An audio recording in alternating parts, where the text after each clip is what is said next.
नमस्कार दोस्तों, आज मैं आपको नवरात्रि के 5वें दिन की व्रत की कथा सुनाने जा रही हूँ। माँ दुर्गा जी के 5वें स्वरूप को स्कंद माता के नाम से जाना जाता है। यह भगवान स्कंद कुमार कार्तिकेय नाम से भी जाने जाते हैं। ये प्रसिद्ध देवासुर संग्राम में देवताओं के सेनापति बने थे। पुराणों में इन्हें कुमार और शक्तिधर कहकर इनकी महिमा का वर्णन किया गया है। इनका वाहन मयूर है, अतः इन्हें मयूर वाहन के नाम से भी अभिहित किया गया है। इन्हीं भगवान स्कंद की माता होने के कारण माँ दुर्गा जी के इस 5वें स्वरूप को स्कंद माता के नाम से जाना जाता है। इनकी उपासना नवरात्रि पूजा के 5वें दिन की जाती है। इस दिन साधक का मन विशुद्ध चक्र में अवस्थित होता है। इनके विग्रह में भगवान स्कंद जी बाल रूप में इनकी गोद में बैठे होते हैं। स्कंद मातृ स्वरूपणी देवी की 4 भुजाएं हैं। यह दाहिनी तरफ की ऊपर वाली भुजा से भगवान स्कंद को गोद में पकड़े हुए हैं और दाहिनी तरफ के नीचे वाली भुजा जो ऊपर की ओर उठी हुई है उसमें कमल पुष्प है। बाई तरफ की ऊपर वाली भुजा वर मुद्रा में तथा नीचे वाली भुजा जो ऊपर की ओर उठी है उसमें भी कमल पुष्प ली हुई हैं। इनका वर्ण पूर्णतः शुभ है। यह कमल के आसन पर विराजमान रहती हैं। इसी कारण से इन्हें पद्मासना देवी भी कहा जाता है। सिंह भी इनका वाहन है। नवरात्र पूजन के 5वें दिन का शास्त्रों में पुष्कर महत्व बताया गया है। इस चक्र में अवस्थित मन वाले साधक की समस्त बाह्य क्रीड़ाओं एवं चित्त वृत्तियों का लोप हो जाता है। वह विशुद्ध चैतन्य स्वरूप की ओर अग्रसर हो जाता है। उसका मन समस्त लौकिक सांसारिक मायिक बंधनों से विमुक्त होकर पद्मासना माँ स्कंद माता के स्वरूप में पूर्णतः तल्लीन होता है। इस समय साधक को पूर्ण सावधानी के साथ उपासना की ओर अग्रसर होना चाहिए। उसे अपनी समस्त ध्यान वृत्तियों को एकाग्र रखते हुए साधना के पथ पर आगे बढ़ना चाहिए।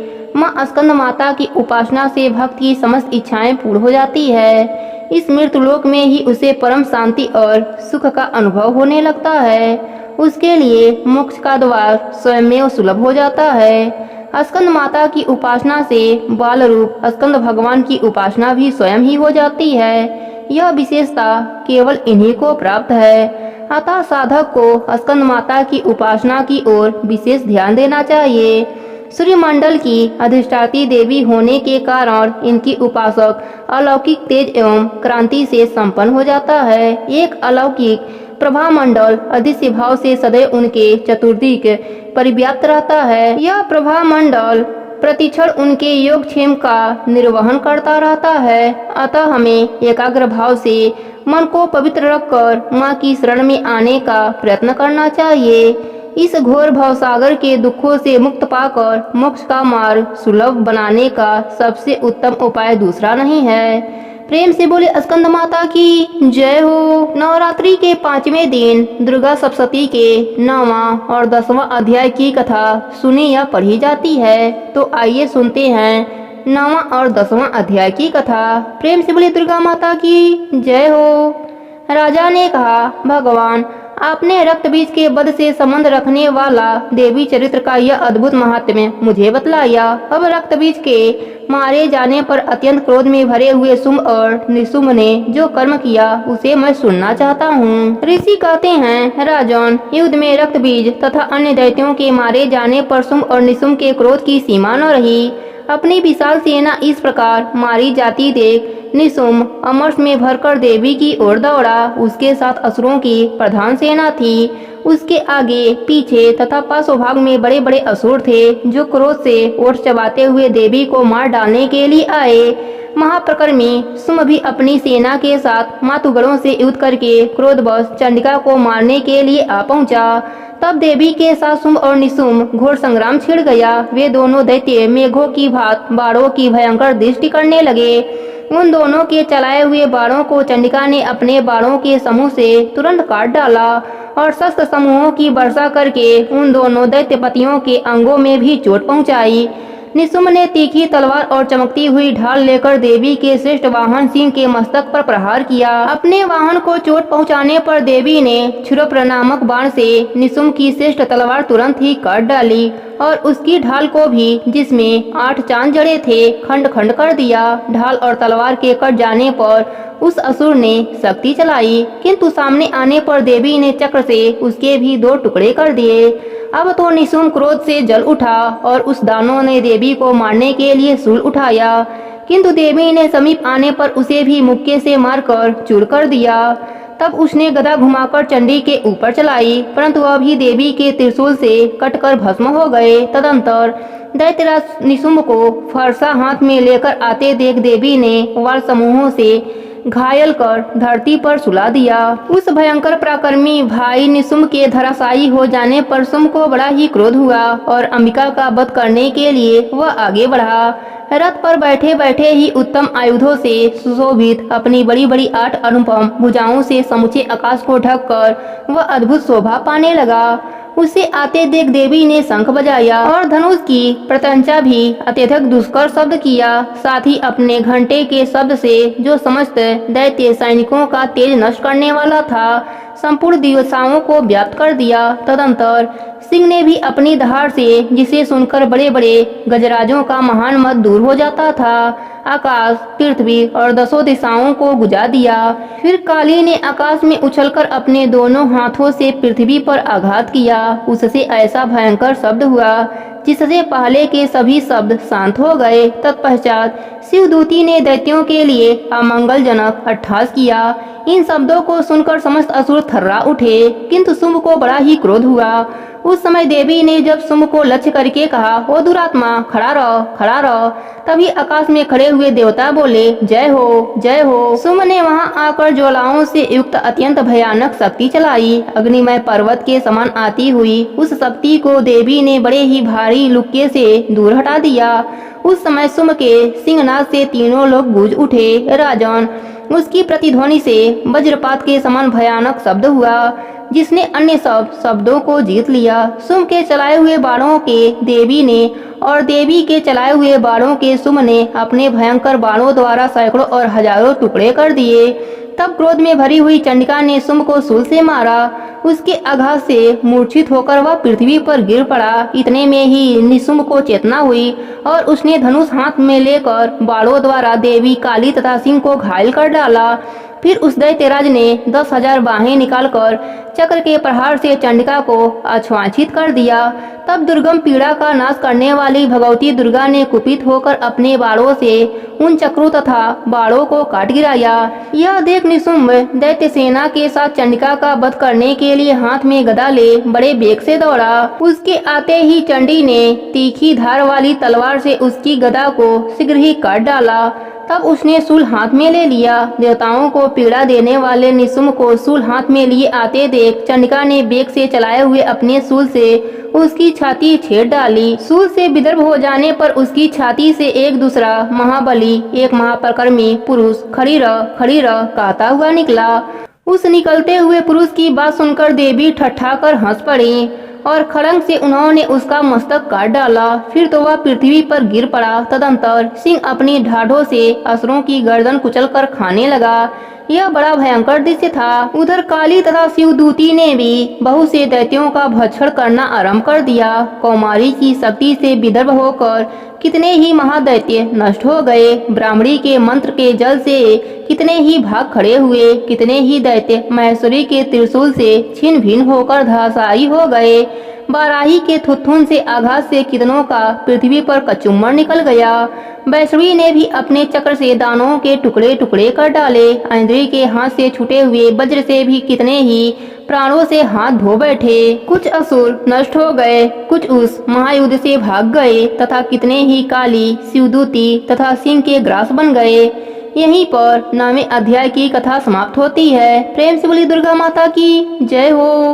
अब सुनते हैं 10वें अध्याय की कथा। ऋषि कहते हैं, राजन, अपने प्राणों के समान प्यारे भाई निशुम्भ को मारा गया देख तथा सारी सेना का संहार होता जान सुम्भ ने कुपित होकर कहा, दुष्ट दुर्गे, तू बल के अभिमान में आकर झूठ मूठ का घमंड न दिखा। तू बड़ी माननी बनी हुई है, किंतु दूसरी स्त्रियों के बल का सहारा लेकर लड़ती है। देवी बोली, ओ दुष्ट, मैं अकेली ही हूँ, इस संसार में मेरे सिवा दूसरी कौन है। देख, यह मेरी ही विभूतियाँ हैं, अतः मुझ में ही प्रवेश कर रही हैं। तदंतर ब्राह्मणी आज समस्त देवियाँ अंबिका देवी के शरीर में लीन हो गईं। उस समय केवल अंबिका देवी ही रह गईं। देवी बोली, मैं अपनी ऐश्वर्य शक्ति से अनेक रूपों में यहाँ उपस्थित हुई थी, उन सब रूपों को मैंने समेट लिया। अब अकेली ही युद्ध में खड़ी हूँ, तुम भी स्थिर हो जाओ। ऋषि कहते हैं, तदंतर देवी और शुंभ दोनों में सब देवताओं तथा दानवों के देखते देखते भयंकर युद्ध छिड़ गया। बाणों की वर्षा तथा तीखे शस्त्रों एवं दारुण शस्त्रों के प्रहार के कारण उन दोनों का युद्ध सब लोगों के लिए बड़ा ही भयानक प्रतीत हुआ। उस समय अंबिका देवी ने जो सैकड़ों दिव्य अस्त्र छोड़े, उसे दैत्यराज शुंभ ने उनके निवारण अस्त्रों द्वारा काट डाला। इसी प्रकार शुंभ ने भी जो दिव्य अस्त्र चलाए, उसे परमेश्वरी ने भयंकर हुंकार शब्द के उच्चारण आदि द्वारा खिलवाड़ में ही नष्ट कर डाला। तब उस असुर ने सैकड़ों बाणों से देवी को अंशवाचित कर दिया। यह देख क्रोध में भरी हुई उन देवी ने भी बाण मारकर उसका धनुष काट डाला। धनुष कट जाने पर फिर दैत्यराज ने शक्ति हाथ में ली, किंतु देवी ने चक्र से उसके हाथ की शक्ति को भी काट गिराया। तत्पश्चात दैत्यों के स्वामी शुंभ ने 100 चांद वाली चमकती हुई ढाल और तलवार हाथ में ले उस समय देवी पर धावा किया। उसके आते ही चंडिका ने अपने धनुष से छोड़े हुए तीखे बाणों द्वारा उसकी सूर्य किरणों के समान उज्जवल ढाल और तलवार को तुरंत काट दिया।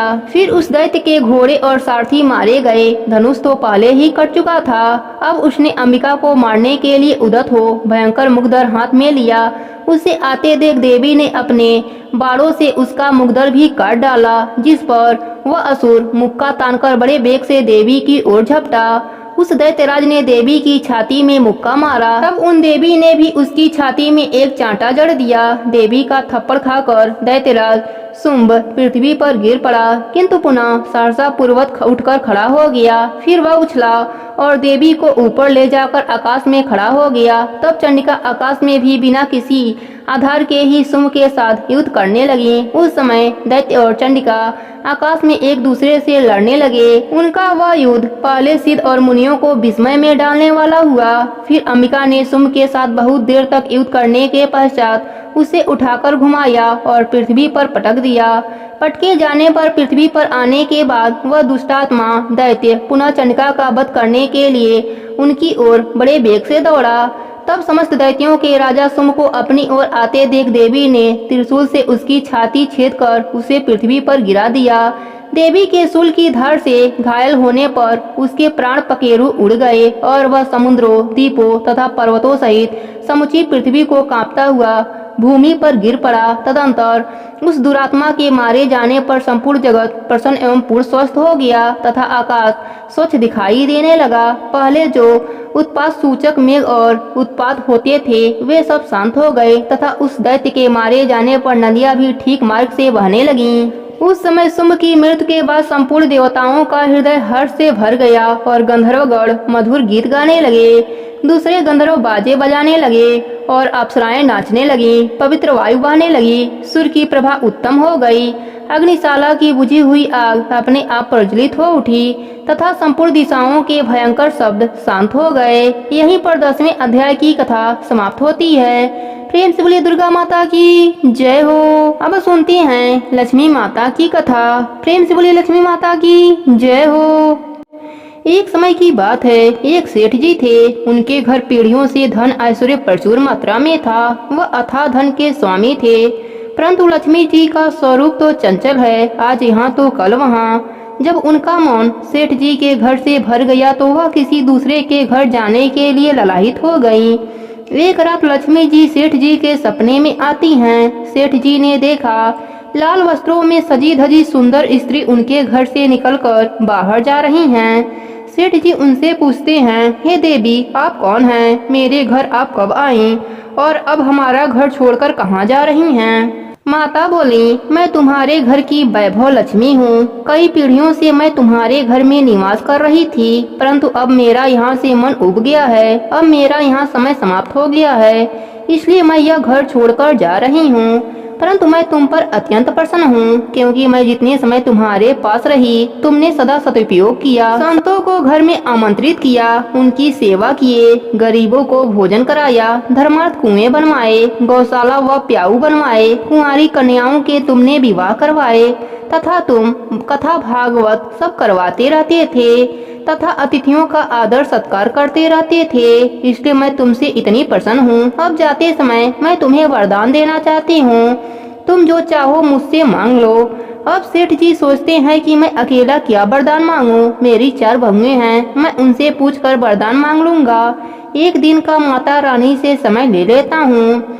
तब सेठ जी लक्ष्मी जी से बोले, माता मेरी 4 बहुएं हैं, मैं उनसे सलाह मशवरा लेकर आपको बतलाऊंगा कि मुझे क्या वर चाहिए। लक्ष्मी जी बोली, ठीक है, मैं कल फिर से आ जाऊंगी, तब तुम मुझसे अपना वर मांग लेना। ऐसा कहकर माता लक्ष्मी अंतर ध्यान हो गयी। अब सेठ जी ने सुबह उठते ही चारों बहुओं को बुलाया और उन्हें अपने सपने के बारे में बताया और उनसे सलाह मांगी। सेठ जी की सबसे बड़ी बहू बोली, आप माता रानी से सारा गोदाम अनाज से भरवा लो, ताकि हमें खाने पीने की कभी कमी न हो। सेठ जी ने दूसरी बहू से पूछा तो वह बोली, पिताजी इतने अनाज रहेंगे तो उसमें कीड़े लग जाएंगे, अनाज खराब हो जाएंगे, तो पिताजी आप माता रानी से सोने चांदी से तिजोरियां भरवा लो। सेठ जी सोच में पड़ गए। तब तीसरी बहू से पूछा तो वह बोली, पिताजी आप तो हम चारों के लिए धन से भरे 4 महल मांग लो, खूब पैसा होगा, आने वाली पीढ़ियों के पास भी कमी नहीं होगी। सेठ जी सोच में पड़ जाते हैं। तब उन्होंने अपनी छोटी बहू से पूछा, वह थोड़े मध्यवर्गीय परिवार से थी, पर वह धार्मिक प्रवृत्ति की थी। वह बोली, पिताजी लक्ष्मी माता को अगर जाना है तो जाएंगी, फिर धन संपत्ति कुछ भी नहीं टिकेगा। अगर टिक भी गया तो हमारी आने वाली पीढ़ियां उसे देखकर आलसी व अहंकारी हो जाएंगी। इसलिए पिताजी आप लक्ष्मी माता से कहें कि अगर वह जाना चाहती हैं तो अवश्य जाएं, किंतु हमें यह वरदान दें कि हमारे घर में सज्जनों की सेवा पूजा होती रहे, हरि कथा होती रहे, मेहमान आए तो उनका आदर सत्कार हम करते रहें और परिवार के सभी सदस्यों के बीच प्रेम भाव बना रहे, क्योंकि अगर प्रेम भाव होगा तो कोई तकलीफ भी होगी तो सब मिलकर उसे काट लेंगे। सेठ जी को छोटी बहू की बात समझ में आ गई। वह खुशी खुशी रात होने का इंतजार करने लगे। रात हो गई। माता रानी फिर से सेठ जी के सपने में आती हैं और सेठ जी से पूछती हैं, तुमने अपने बहुओं से सलाह मशवरा कर लिया, बोलो क्या चाहिए। सेठ जी बोलते हैं, हे माते, यदि आपको जाना है तो प्रसन्न होकर जाइए, परंतु मुझे यह वरदान दीजिए कि मेरे घर में सदैव हरि कीर्तन होता रहे, संतों की सेवा होती रहे, अतिथियों का आदर सत्कार होता रहे, परिवार के सदस्यों में परस्पर प्रेम बना रहे। यह सुनकर माता चौंक जाती हैं और कहती हैं, यह तुमने क्या मांग लिया। जिस घर में हरि कथा होगी और संतों की सेवा होगी वहाँ तो साक्षात नारायण निवास करते हैं, और जहाँ नारायण वास करते हैं वहाँ तो मेरा निवास होता ही है। यह वरदान मांगकर तुमने मुझे हमेशा के लिए तुम्हारे घर में रहने के लिए विवश कर दिया। ऐसा कहकर लक्ष्मी माता सेठ जी के घर में फिर से अस्थायी निवास करने लगीं। हे लक्ष्मी माता, जैसे आपने सेठ के घर हमेशा के लिए विराजमान हो गईं, उसी प्रकार इस कहानी को सुनने वालों के घर में भी निवास करना। प्रेम से बोली लक्ष्मी माता की जय हो।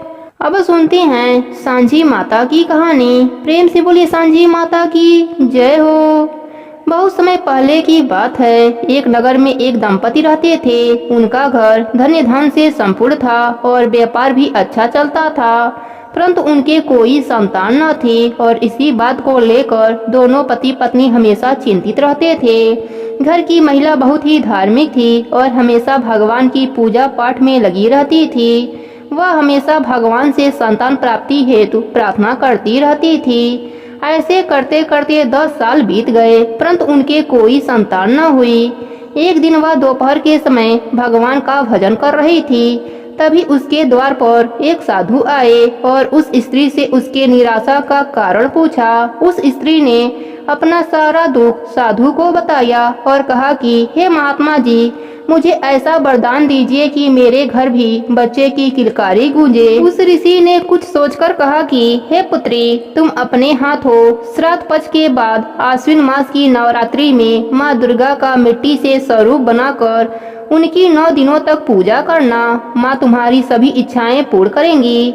साधु के कहे अनुसार उस स्त्री ने आश्विन मास के नवरात्रि से पहले श्राद्ध पक्ष में तालाब से मिट्टी लाकर माँ दुर्गा का स्वरूप बनाया और साथ ही चांद, सूरज, सितारे, चिड़िया और अन्य वस्तुएं बनाकर अमावस्या के रात जब नवरात्रि शुरू होती है, माता का दरबार दीवार पर बनाया और साथ ही जौ भी बोए, जो कि खुशहाली का प्रतीक है। 9 दिन तक वह सुबह प्रातः उठकर नहा धोकर शुद्ध वस्त्र और आभूषण पहनकर माता की पूजा करती और हर संध्या काल में आस पड़ोस की महिलाएं तथा कन्याओं को बुलाकर भजन कीर्तन भी करती और उन्हें प्रसाद भी देती। उसने अष्टमी के दिन कुंवारी कन्याओं को बुलाकर उन्हें हलवा, पूरी और चने का यथा योग्य प्रसाद खिलाया और उपहार भी दिया।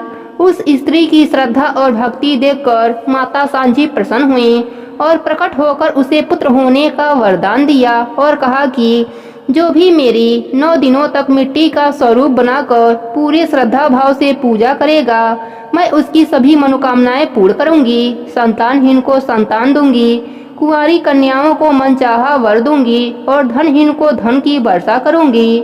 माँ के कहे अनुसार उस स्त्री ने 9 महीने बाद एक पुत्र को जन्म दिया और अगले नवरात्रि में माँ की श्रद्धा भाव से पूजा करती रही।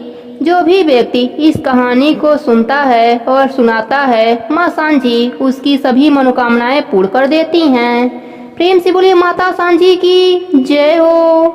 अब सुनते हैं दुर्गा माता की कथा। प्रेम से बोलिए दुर्गा माता की जय हो। बहुत समय पहले की बात है। मनोहर नगर में एक ब्राह्मण रहता था। उसकी एक पुत्री थी। वह ब्राह्मण अपने पुत्री का नाम सुमति रखा। ब्राह्मण की पुत्री बहुत ही सुंदर थी और संस्कारिक थी। वह ब्राह्मण माँ दुर्गा का अनन्य भक्त था। वह रोज माँ की पूजा व हवन करता था।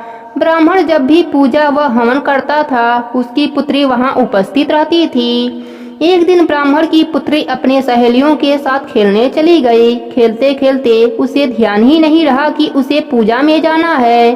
अपने पुत्री की इस गलती से ब्राह्मण नाराज हो गया। क्रोध करके ब्राह्मण अपने पुत्री से कहा, तुम आज माँ भगवती की पूजा में नहीं आई, मैं तुमसे रुष्ट हूँ। अब मैं तुम्हारा विवाह किसी गरीब और कुष्ठ रोगी से कर दूंगा। यह बात सुनकर सुमति बहुत ही दुखी हुई। फिर उसने पिता से कहा, पिताजी, मैं आपकी पुत्री हूँ, आपकी अधीन हूँ। आप चाहे जिससे मेरा विवाह कर दें, पर होगा वही जो मेरे भाग्य में लिखा होगा। यह मुझे पूर्ण विश्वास है। जैसे आग में घी डालने से आग अधिक जलती है, वैसे ही अपने पुत्री की यह बातें सुनकर ब्राह्मण का क्रोध और बढ़ गया और क्रोध में उस ब्राह्मण ने अपने पुत्री का विवाह एक कुष्ठ रोगी से करा दिया। और ब्राह्मण ने अपनी पुत्री को विदा करते हुए कहा, जाओ पुत्री, अपने पति के साथ जाओ, देखते हैं भाग्य के भरोसे तुम क्या कर सकती हो। वह कन्या ऐसा पति पाकर बहुत दुखी हुई, लेकिन उसने सोचा जो भाग्य में है उसे कोई नहीं बदल सकता। ऐसा सोचकर वह अपने पति के साथ वन में चली गई। उस रात्रि उसने बहुत ही कष्ट में व्यतीत की। सुमत की ऐसी दशा देखकर माँ भगवती को उस पर दया आ गई। तब माँ भगवती वहाँ प्रकट हो गईं और उन्होंने सुमति से कहा, पुत्री, मैं तुमसे प्रसन्न हूँ, जो चाहो मुझसे मांग लो। अचानक माँ को देखकर उसे बड़ा आश्चर्य हुआ। वह हाथ जोड़कर खड़ी हो गई और माता से बोली, आप कौन हैं और मैंने ऐसा कौन सा पुण्य किया है जो आपकी कृपा मुझ पर प्राप्त हो रही है। तब माता ने कहा, मैं आदि शक्ति भगवती जगदम्बा हूँ। मैं तेरे पूर्व जन्म के पुण्य के प्रभाव से प्रसन्न हूँ।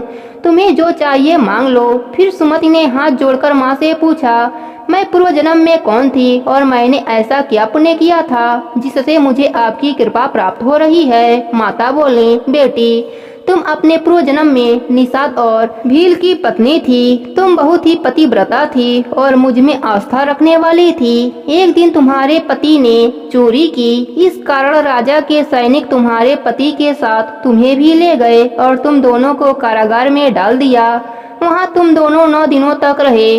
तुम्हें ना खाना दिया गया ना पानी। वह समय मेरे नवरात्रि का था और तुमने 9 दिनों तक ना कुछ खाया ना कुछ पिया, मेरी आराधना करती रही। इससे तुम्हारा 9 दिन का व्रत हो गया। उस व्रत के प्रभाव से प्रसन्न होकर मैं तुम्हें मनवांछित फल का आशीर्वाद देती हूँ। तुम्हें जो भी चाहिए मांग लो। तब सुमति ने कहा, माँ, अगर आप मुझसे प्रसन्न हैं तो मेरे पति को ठीक कर दीजिए। तब माता ने तथास्तु कहा। फिर सुमति का पति कोढ़ से मुक्त हो गया और वह बहुत ही सुंदर और क्रांतिवान बन गया। अपने पति की इस अवस्था को देखकर सुमति माता की जयकारा लगाने लगी। हे माता, आपने मेरा उद्धार किया। मैं आपको बारंबार प्रणाम करती हूँ। मुझ दीन की रक्षा कीजिए। इस प्रकार सुमति ने माँ की स्तुति की, जिससे देवी माँ बहुत प्रसन्न हो गईं और देवी माँ ने कहा, हे पुत्री, तुम्हें बहुत ही शीघ्र उदालय नाम का एक पुत्र होगा। वह अति बुद्धिमान, धनवान और कीर्तिवान होगा। ऐसा कहकर देवी माता अंतर ध्यान हो गयी। इस प्रकार जो कोई भी माँ दुर्गा का आराधना करता है, उनका व्रत करता है, उनके सभी कष्ट दूर हो जाते हैं और अंत में उसे मोक्ष की प्राप्ति होती है। प्रेम से बोले दुर्गा माता की जय हो, त्रिदेवियों की जय हो।